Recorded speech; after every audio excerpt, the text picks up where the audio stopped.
¿Cómo podríamos trazar un puente entre las diversas patologías, ya sean neoplásicas, reumáticas, infecciosas e incluso metabólicas? Bueno, en este video vamos a observar cómo este puente lo podríamos llamar anticuerpos monoclonales. ¿Por qué?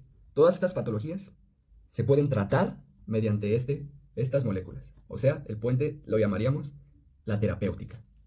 Ok, esta clase de farmacología va a ser un poco distinta, ya que no interviene en una sola enfermedad. No estamos hablando sobre una sola molécula diana, sino vemos el ligando para poder atacar diversas moléculas dianas. Este ligando es justamente los anticuerpos. Comencemos con un poco de historia sobre cómo se descubrieron los anticuerpos. En una serie de experimentos en ratones, se les extraía el suero del plasma en diversas situaciones. Una es en situación fisiológica, otra es le inoculaban un antígeno al ratón y su sistema inmune generaba una inmunogenia, o sea, más bien generaba inmunización. Entonces, luego extraían el suero del ratón inmunizado y se dieron cuenta que había partículas, que había algo en el suero que tenía la capacidad de neutralizar e incluso aniquilar estos antígenos. Surgieron diversas incógnitas, ¿qué son estas sustancias que están haciendo estas acciones? Y no fue hasta la época de 1979, en donde los científicos Tiselius y Cabot generaron una serie de experimentos mediante electroforesis, en donde su base es la separación de proteínas en un medio mediante su componente de peso molecular. Observaron los componentes del suero, en el cual el más abundante era la albúmina, así como el más pesado. Luego teníamos otros componentes como la alfa globulina, la beta globulina y la gamma globulina. Esta globulina va a ser la central de la que vamos a hablar durante todo este video. Bueno, la gamma globulina o los anticuerpos se dieron cuenta que en el ratón inmunizado alcanzaban este pico que podemos observar aquí. Pero una vez inyectando en el suero del ratón inmunizado estos antígenos, se dieron cuenta que en la electroforesis algo cambiaba. La albúmina seguía siendo igual, la alfa, la beta globulina seguían siendo similarmente parecidas. Y la gamma globulina había disminuido. ¿Esto por qué? Porque los antígenos se habían unido al anticuerpo o viceversa. Se había visto una neutralización de los antígenos. Al igual como vemos en la segunda gráfica, el ratón o el conejo no inmunizado tenía un pico muy bajo de gamma globulina, mientras que el ya inmunizado tenía un pico más alto de esta misma proteína. ¿Por qué? Porque ya había generado todo su sistema inmune esta reacción de generar anticuerpos para atacar este antígeno. Ok, ahora entrando un poco sobre la estructura, vamos a imaginar que tenemos dos componentes principales, una cadena pesada y una cadena ligera, poniendo así que son 4 cadenas, 2 pesadas y 2 ligeras. La cadena pesada se compone de un componente variable y un componente constante, o una región variable y una región constante. Estas regiones son dadas por dominios proteicos. Como podemos ver aquí representado en rectángulos, cada dominio tenía una estructura de 100 aminoácidos, al igual que en la cadena ligera. Y cada cadena pesada aproximadamente era de 50 kilodaltons, dando en su totalidad 100 kilodaltons de las puras cadenas pesadas. La región variable va a ser esta que le confiera al anticuerpo la capacidad de unirse al epítopo del antígeno o al antígeno per se. Mientras que la cadena constante le va a dar el isotipo al anticuerpo. El isotipo se lo da gracias a los genes que existen en el cromosoma 14, alfa, gamma, delta, epsilon y mu, lo que le confieren el isotipo IgA, IgG, IgD, IgE e IgM. Mientras que la cadena variable le va a dar el idiotipo. Entonces hablemos de isotipo como la clase e idiotipo como la especificidad. En cuanto a la cadena ligera, igual, 100 aminoácidos por dominio, existen dos dominios, un dominio variable y un dominio constante, una región variable y una región constante. Igual, la región constante va a ser dada, o va a tener una variabilidad de 2, kappa y lambda. Kappa se la brinda al gen en el cromosoma 2, mientras que lambda se le brinda al gen en el cromosoma 22. Y aproximadamente cada cadena va a ser de 25 kilodaltons. Entonces, sumando los kilodaltons de las cadenas ligeras y las cadenas pesadas, aproximadamente una inmunoglobulina va a pesar aproximadamente 150 kilodaltons. Como vemos aquí, tiene un peso molecular bajo, 150 kilodaltons, a comparación de la albúmina. Bueno, como ya les venía mencionando, la región variable es la que le va del idiotipo, o sea, la especificidad al antígeno. Va a ser la región en donde se adhiera al antígeno. Mientras que hay una región hipervariable, que le da o le confiere la capacidad de variar tanto que tenemos anticuerpos contra antígenos que ni siquiera existen. Entonces, estas regiones de 10 residuos de aminoácidos les vamos a conocer como regiones CDR. Va a haber 3, CDR1, CDR2 y CDR3, donde la última va a ser la más variable. Y bueno, esta variabilidad, ¿qué se la confiere? Ya vimos que los cromosomas les confieren variabilidad a las cadenas. En la cadena pesada va a haber una variabilidad de BDJ, variable, diverso y de unión. Mientras que en la ligera va a haber BD, variable y diverso. Y esto se da por mutación aleatoria la cual le va a conferir una variabilidad. Es importante porque lo vamos a observar más adelante. Otra de las cosas importantes para poder entender clasificaciones de anticuerpos monoclonales es las fracciones. ¿Y cómo se pueden separar estas fracciones? Bueno, mediante papaína podemos generar, o sea, papaína es una enzima que puede catalizar estas globulinas. Podemos generar una reacción por debajo de la bisagra, que sería estas bolitas naranjas, la cual va a separar la inmunoglobulina en dos.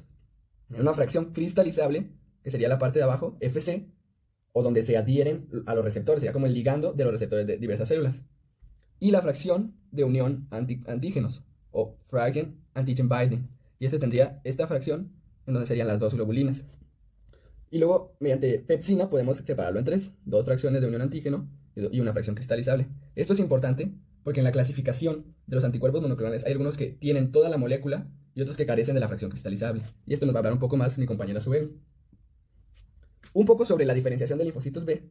Como les venía mencionando, hay un reordenamiento de genes, el cual nos va a dar esta variabilidad de las cadenas variables.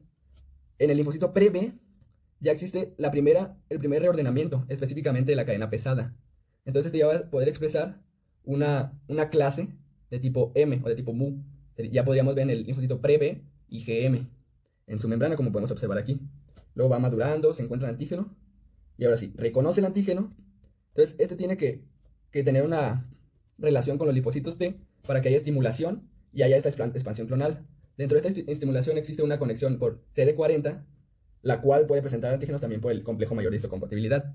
Esta interacción que hay entre T y B nos da la diferenciación hacia más variaciones y más expresiones de clases e idiotipos, clases IgG, clases IgM, clases IgE, IgA, IgD.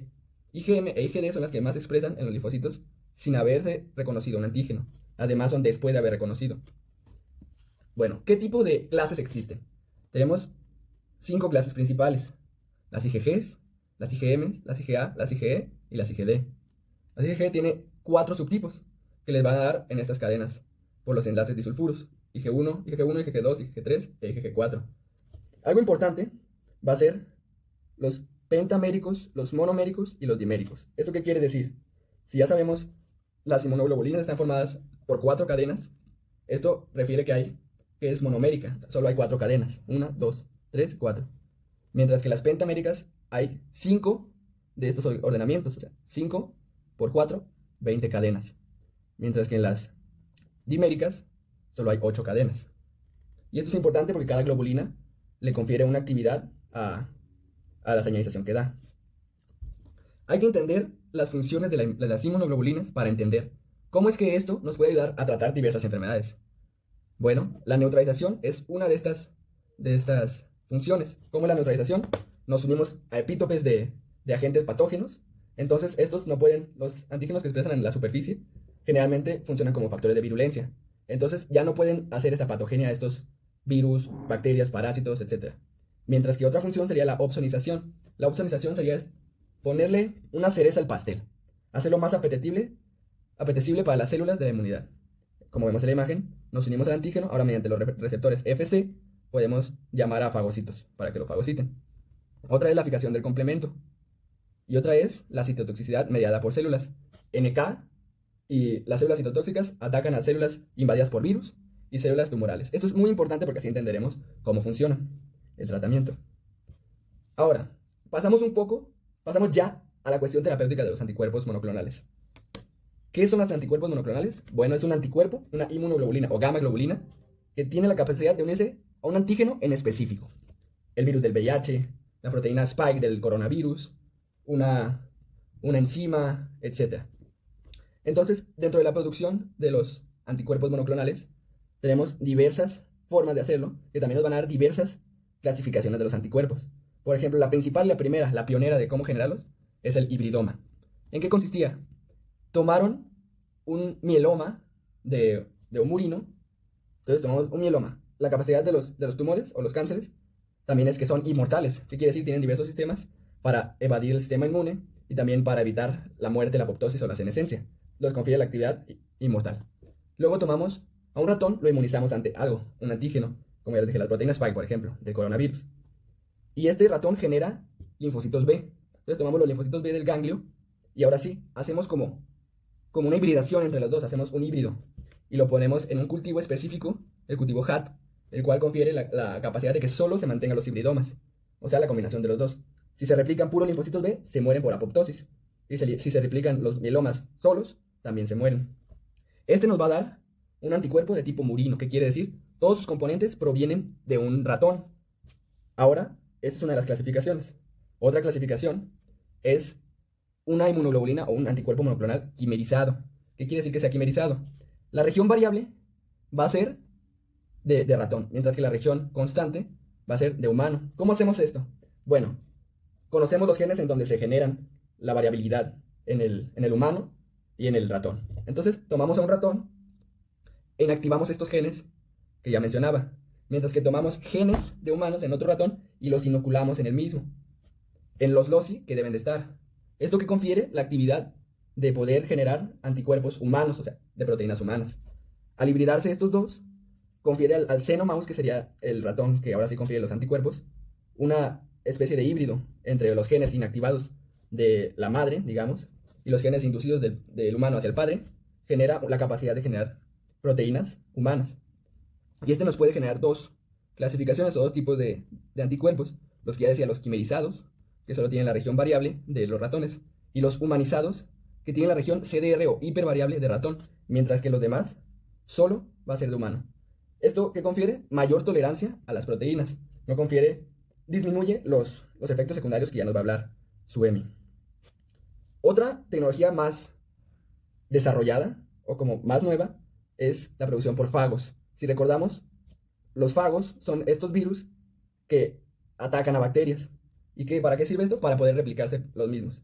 Entonces, al meter genes de humanos o de los genes exactos de humanos para la creación de anticuerpos, generan anticuerpos dentro de la bacteria. Entonces eso está muy interesante porque utilizan la capacidad replicativa de la bacteria para replicar sus genes y para replicarse ellos. Entonces, así conferimos un gen humano. Entonces tenemos los genes, un gen humano, un anticuerpo humano. Entonces tenemos los anticuerpos murinos, los anticuerpos quimerizados, los anticuerpos humanizados y los humanos totalmente. Va a ser importante también para mencionar la nomenclatura. Ok, podemos tener infinidad de nombres porque se han estado desarrollando infinidad de anticuerpos monoclonales.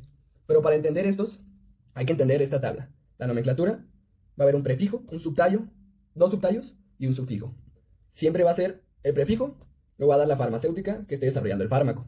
Por ejemplo, Astra, así podemos decir. Ese va a ser el sufijo. El prefijo, perdón. Luego un subtallo que lo confiere la diana terapéutica a la que va dirigida. Por ejemplo, BA, bacteriana, TU, tumoral, LI hacia el sistema inmune, KI directamente hacia interleucinas, GRO, factor de crecimiento. Subtallo B es el que le va a conferir el origen. Es decir, si es un anticuerpo murino, como ya les venía mencionando, si es de otra especie, hámster, si es de un primate, si es de una rata, si es un anticuerpo humano, si es quimerizado o humanizado. O también si es sobre rata-ratón, un híbrido rata-ratón, y si es quimerizado de un híbrido humano. Y el sufijo MAP siempre va a decir, ¿qué significa? Monoclonal antibody, anticuerpo monoclonal. Con esto vamos a saber cómo distinguir hacia dónde es la ventana, la diana terapéutica que estamos dirigiéndonos, de dónde viene y qué es MAP por anticuerpo monoclonal. Ahora, en base a esto, podemos decir, el prefijo EFA lo creó la farmacéutica. EFA, ELO y RI es independiente y no significa nada más que un nombre aleatorizado que le dio la farmacéutica. LI, regresándonos a la tabla, ¿qué significa? Sistema inmune. Entonces, ELI, EFA-LI va a ser dirigido hacia alguna molécula, hacia algún epítopo del sistema inmune. SU, que significa humanizado. Entonces, este es un medicamento, un fármaco muy bien tolerado por el sistema inmune, porque es humanizado. EFA-LI hacia el sistema inmune, humanizado, y MAP. Entonces, es un anticuerpo monoclonal humanizado que va dirigido hacia el sistema inmune. RI, tumoral, quimerizado, y MAP, el prefijo, no el sufijo. Entonces, rituximab va dirigido, es un anticuerpo quimerizado dirigido hacia tumores. El otuximab es un anticuerpo humanizado dirigido hacia tumores. Y con esto concluimos la clasificación y la nomenclatura de los anticuerpos monoclonales. Ahora le cedo la palabra a mi compañera para que nos explique un poco de la farmacocinética y la farmacodinamia y algunos tratamientos en específico para algunas enfermedades. Muchas gracias.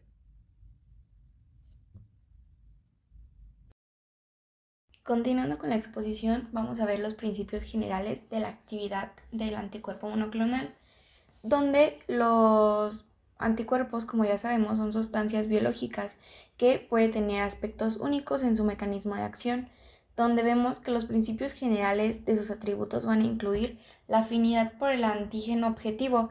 Esta va a estar determinada por la región hipervariable o la región determinante de la complementariedad y se cuantifica calculando la constante de asociación para la unión entre el anticuerpo y un solo antígeno monovalente in vitro.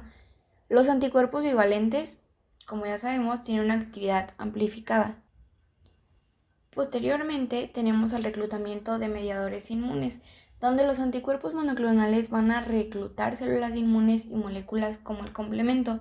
Estas van a promover la muerte de las células diana y está mediado por la porción del fragmento cristalizable del anticuerpo.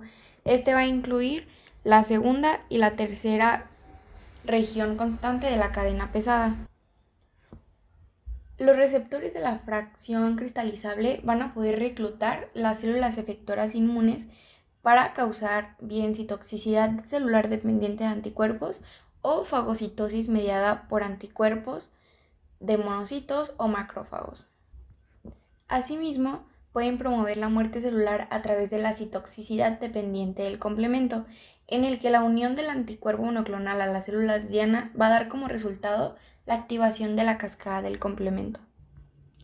Aquí podremos encontrar que algunos anticuerpos van a tener características tanto de la citotoxicidad celular dependiente de anticuerpos como la citotoxicidad dependiente del complemento, y en algunos casos los anticuerpos monoclonales pueden diseñarse aún más para alterar la unión al fragmento cristalizable para mejorar la muerte celular.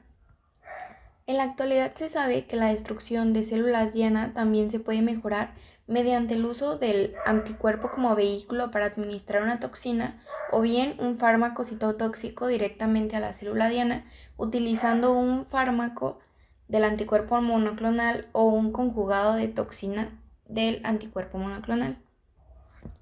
Pero esto no lo es todo hablando del mecanismo de acción. También tenemos los objetivos, donde vamos a ver que si el objetivo es un antígeno de superficie celular, los anticuerpos monoclonales pueden bloquear los receptores de la superficie celular o bien matar las células diana. Un ejemplo claro de esto es el bloqueo del receptor del factor de crecimiento epidérmico o el receptor tirosina quinasa, también conocido como HER2, donde puede evitar que los ligandos normales se unan y a su vez pues prevenimos la proliferación celular. Otro claro ejemplo es la unión del CD20 en las células B, que puede matar las células mediante el reclutamiento de proteínas del complemento, fagocitos o células asesinas naturales, también conocidos como NK. Actualmente se están probando enfoques de investigación para MAPS contra proteínas intracelulares.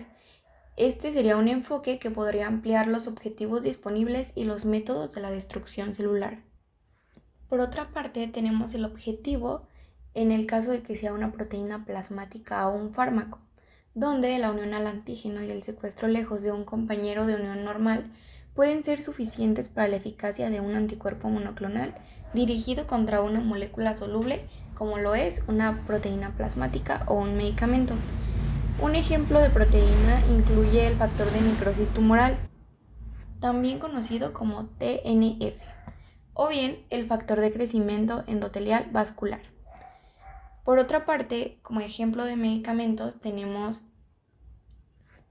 dabigatran con el anticuerpo monoclonal y darussuzumab, al igual que la digoxina y la digoxina inmune FAP, que sería en este caso el anticuerpo monoclonal.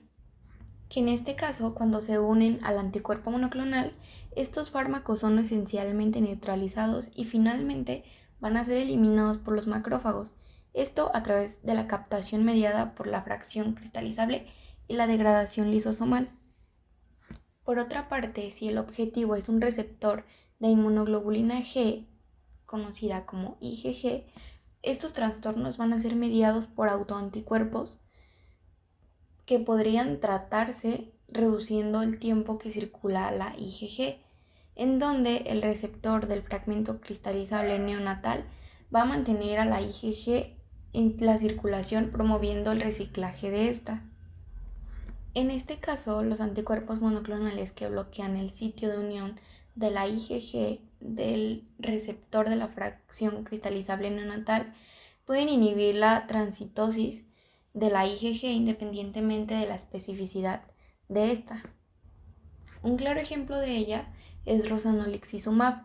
Es un anticuerpo monoclonal dirigido contra la región de unión de la IgG del receptor de la fracción cristalizable neonatal que puede reducir globalmente los niveles de la inmunoglobulina G, pero esta está bajo investigación para trastornos autoinmunes como la trombocitopenia inmune y la miastenia gravis, ya que se ha planteado la preocupación por un posible aumento del riesgo de la infección debido a la reducción global de los niveles séricos totales de la inmunoglobulina G.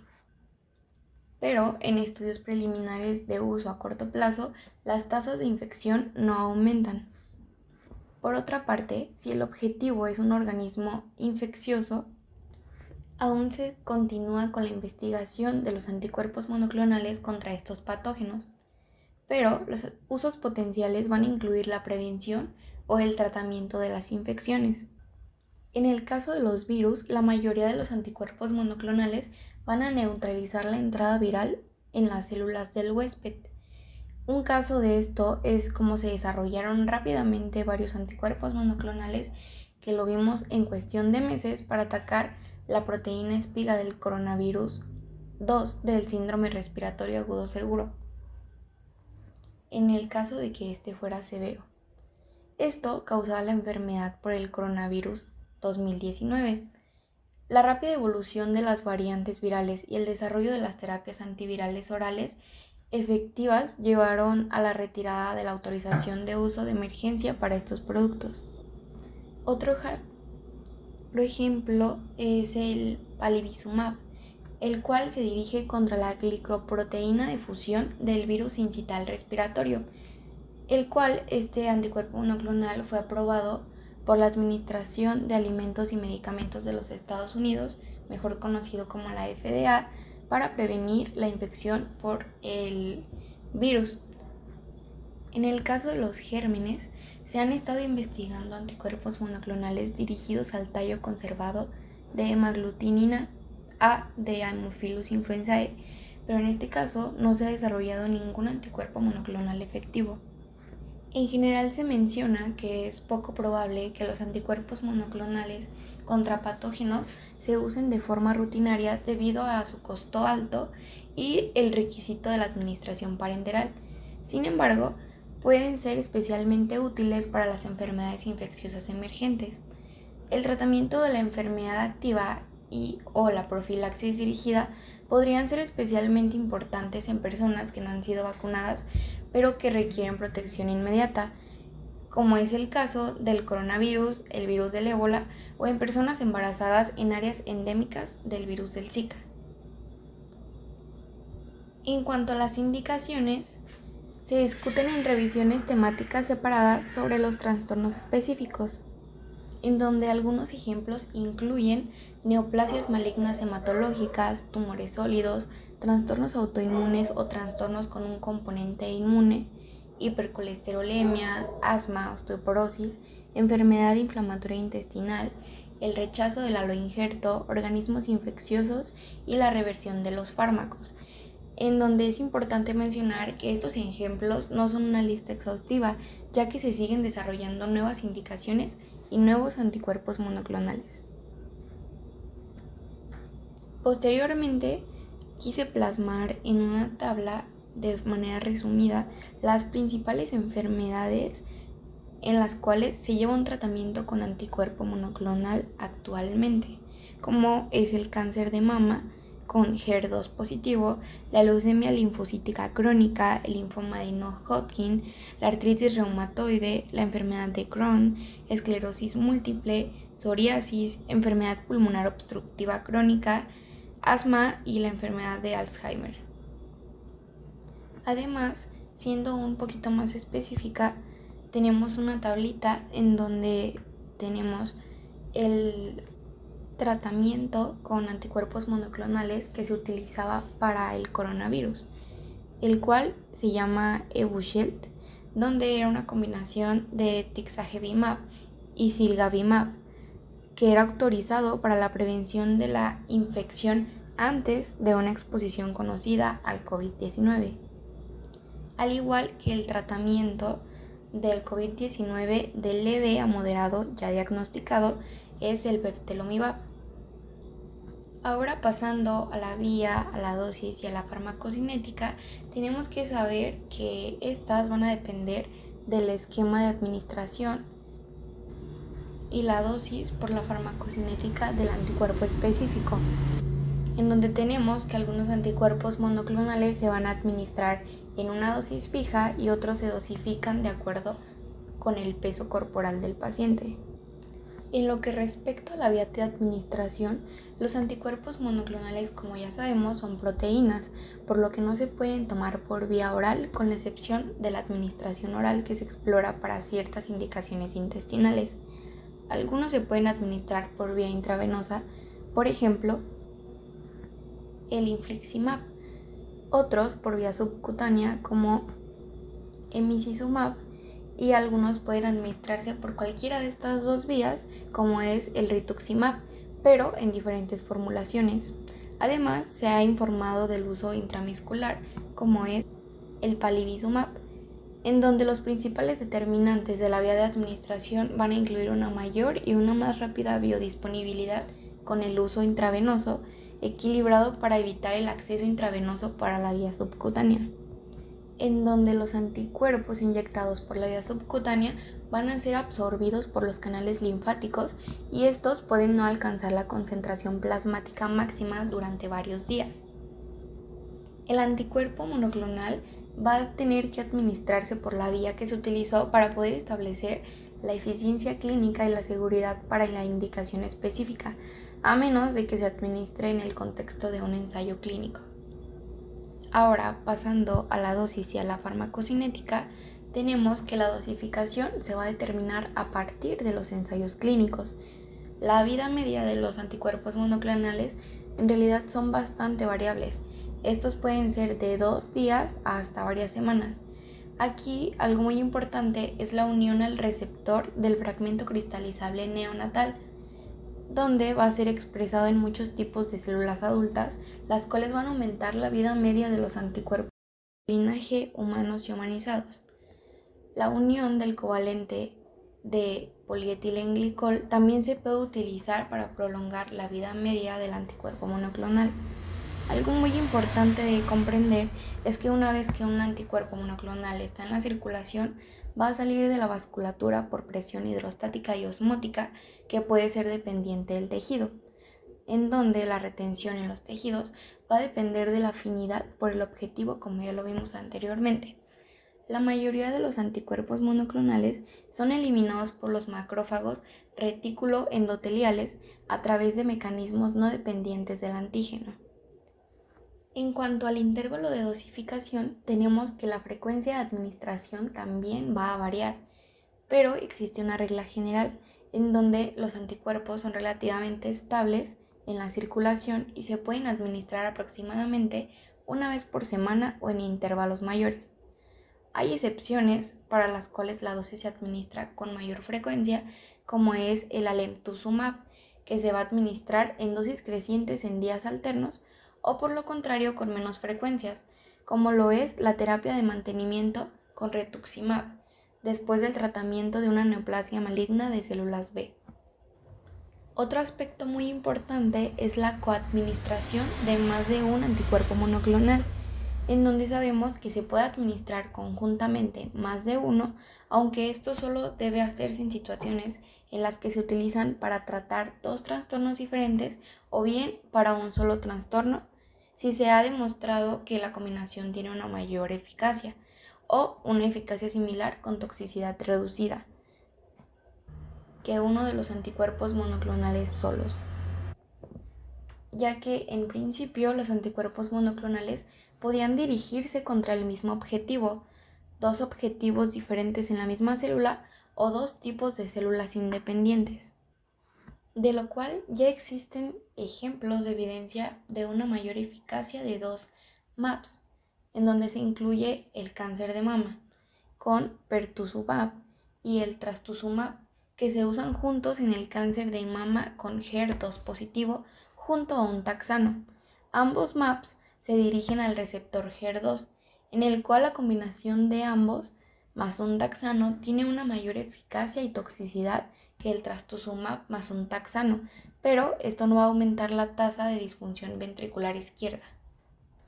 Respecto al tiempo relacionado con la plasmaféresis o el intercambio plasmático, se sabe que la plasmaféresis y el intercambio plasmático van a eliminar las proteínas de la circulación, incluidos los anticuerpos monoclonales, en donde el tiempo entre la administración de un anticuerpo monoclonal y el procedimiento de plasmaféresis debe coordinarse para minimizar la eliminación de este. En donde sabemos que mientras la plasmaféresis puede eliminar una fracción de un anticuerpo monoclonal, ciertos MAPs pueden retener la eficacia. Esto tal vez se debe porque la dosis excedente, la capacidad de eliminación completa o las interacciones con el objetivo van a ocurrir con una cinética extremadamente rápida. Además, los MAPs se van a distribuir rápidamente más allá del espacio intravascular, por lo que la cantidad del anticuerpo monoclonal eliminada por plasmaféresis es una fracción del MAP total distribuido por el tejido y unido al objetivo.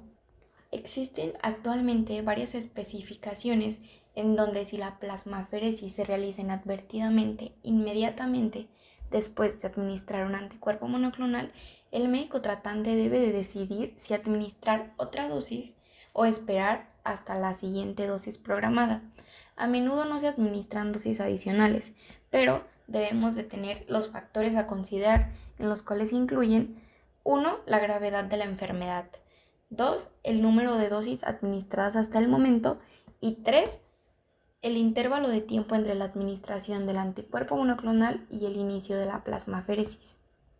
Otro aspecto súper importante es que la hemodiálisis no elimina los anticuerpos monoclonales de la circulación. Y posteriormente, como todos los medicamentos, estos también van a tener eventos adversos, ya que son productos biológicos y pueden provocar una serie de reacciones inmunomediadas y otras reacciones y eventos adversos.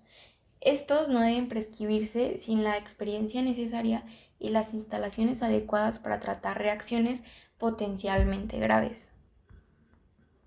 Por lo cual, las personas tratadas con terapias basadas en anticuerpos monoclonales deben de ser conscientes de los eventos adversos potenciales y se les debe dar instrucciones a seguir e información en contacto en caso de que ocurra algo.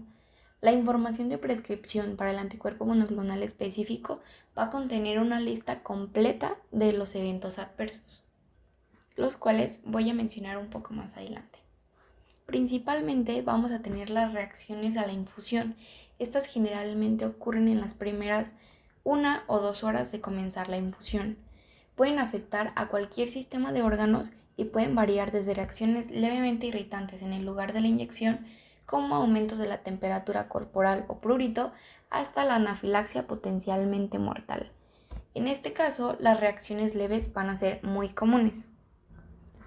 En este caso, los anticuerpos monoclonales completamente humanizados también puede causar reacciones alérgicas debido a restos de los carbohidratos de la cadena pesada, como lo ocurre con el cetuximab. Por lo que las manifestaciones clínicas, los efectos van a depender si el antimab es una inmunoglobulina G o E. En el caso de la inmunoglobulina G, su efecto principal es limitar la disponibilidad y la vida media del medicamento, aunque no todos los anticuerpos anti-MAP van a ser neutralizantes. En el caso de la inmunoglobulina E, se puede mediar la hinchazón inmediata y la anafilaxia después de las exposiciones repetidas.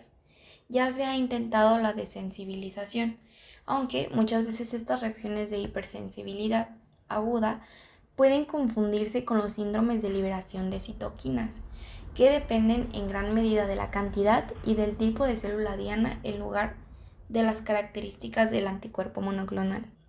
Respecto al manejo, las intervenciones dependen de la gravedad de la reacción y la urgencia de tratar de la afección subyacente.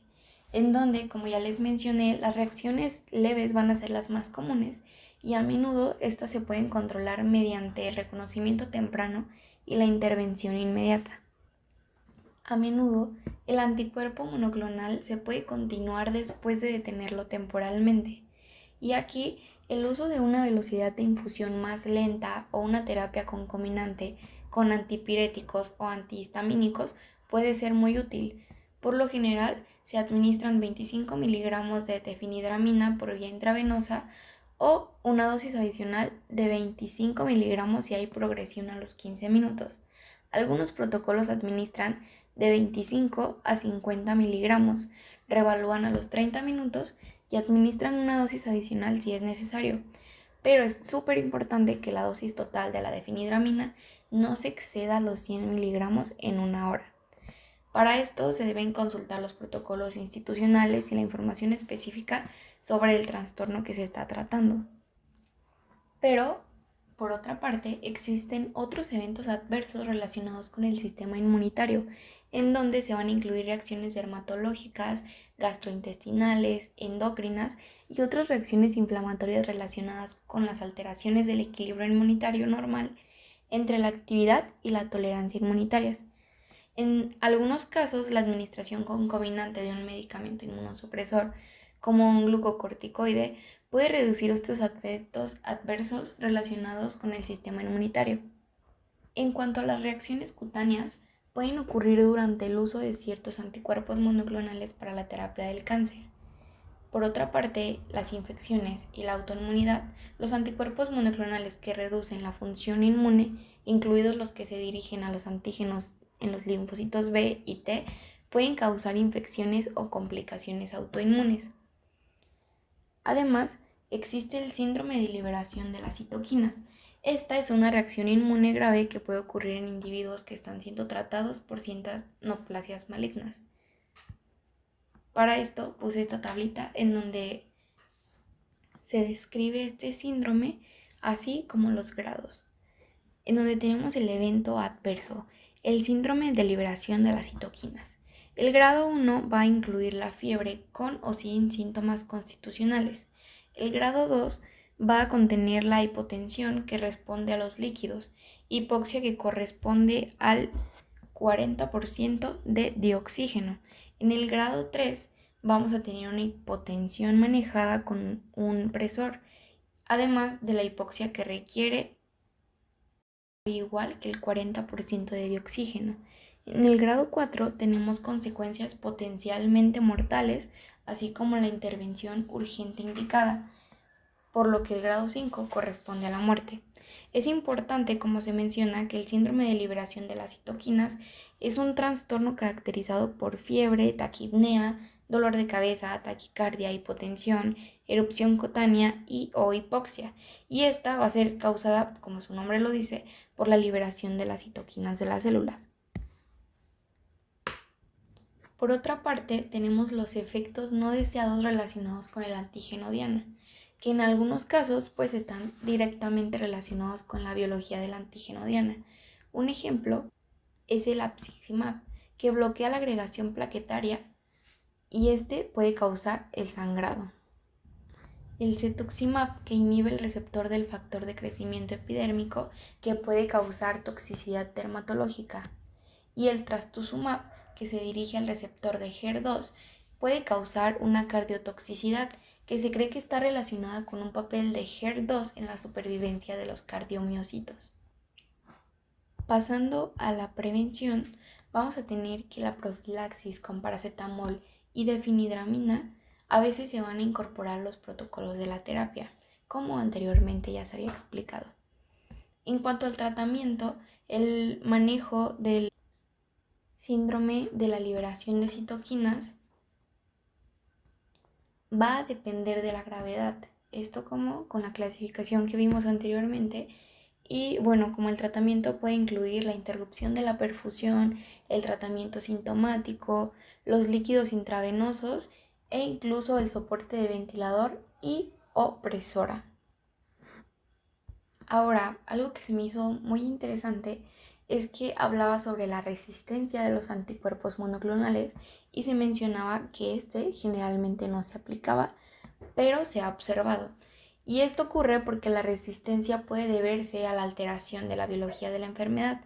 Un ejemplo de esto es un individuo con cáncer para quien un anticuerpo monoclonal fue inicialmente efectivo, pero luego se volvió ineficaz. O bien, la eficacia reducida puede ser causada por anticuerpos neutralizantes generados por el sistema inmunitario del paciente. Esto ha ocurrido con el factor de necrosis tumoral alfa, el receptor del factor de crecimiento epidérmico o la proteína convertasa subtilicina quexina tipo 9. Sin embargo, no todas las alteraciones en la señalización celular van a reducir la eficacia del anticuerpo monoclonal y no todos los anticuerpos anti-MAP van a ser neutralizantes.